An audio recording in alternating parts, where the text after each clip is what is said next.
pertanyaan selanjutnya, menurut pendapat Bapak, apa yang menyebabkan peserta didik kurang antusias di dalam proses pembelajaran? Wah, ini hal yang sangat kronis ini.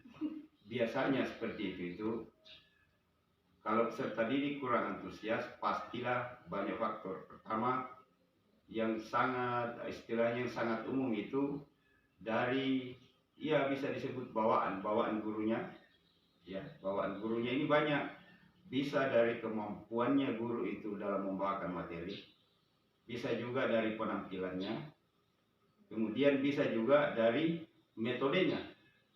Ini juga metode menyampaikan materi itu mungkin kurang diminati oleh siswa, sehingga ya seperti itu, siswanya kurang tertarik terhadap materi itu. Tapi yang umum itu, yang biasa saya dengar curhatan peserta didik dari penampilan itu pertama sekali mempengaruhi. Maksudnya penampilannya seperti apa itu Pak? Iya, penampilannya guru itu mungkin makanya secara umum guru itu biasa disuruh berkaca dulu, bercermin dulu sebelum ke kelas, supaya sedemikian itu penampilan seperti itu jangan diabaikan. Karena kalau gurunya saja tidak rapi masuk di kelas dengan mungkin tidak rapi, atau mungkin juga pokoknya tidak menarik kelas siswa, sehingga siswa itu tidak rindu dengan kehadiran guru itu di kelas.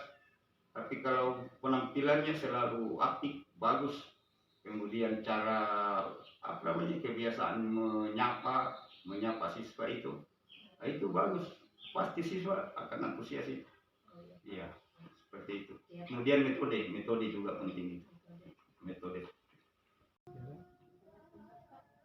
Menurut pendapat Bapak, apa yang menyebabkan peserta didik kurang antusias di dalam proses pembelajaran? Ya, ini peserta didik kurang antusias ini karena berbagai faktor biasanya. Yang pertama mungkin karena metode pembelajaran yang ditampilkan oleh guru tidak begitu menyenangkan atau tidak sesuai dengan gaya belajar yang dia miliki. Jadi bagaimana kita supaya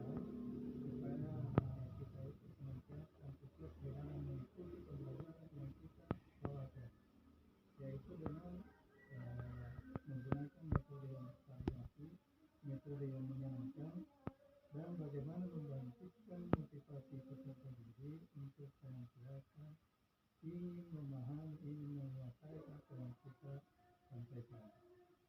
Dan yang kedua, yaitu yang paling penting juga adalah bagaimana kemampuan kita di dalam pengelolaan kelas.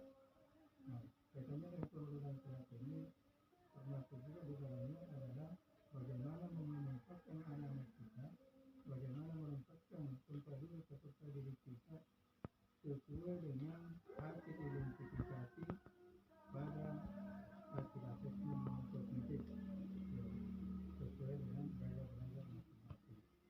Karena mungkin ada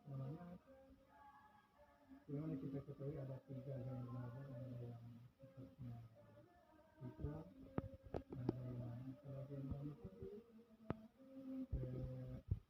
visual, audio, kinesthetik.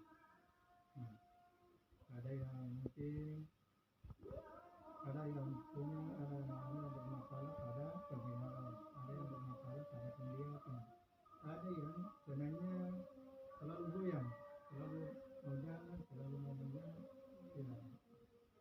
Makanya untuk menempatkan tempat duduknya ini harus kita sesuaikan dengan keadaan itu. Kalau dia sebenarnya jalan-jalan atau selalu mau goyang, barangkali caranya kita tempatkan di belakang supaya tidak mengakibatkan mengganggu teman yang lain. Atau kalau ada siswa kita yang selalu mau keluar, ya kita tempatkan di dekat pintu dan sebagainya. Soal berikutnya, menurut pendapat Ibu, apa yang menyebabkan peserta didik kurang antusias di dalam proses pembelajaran?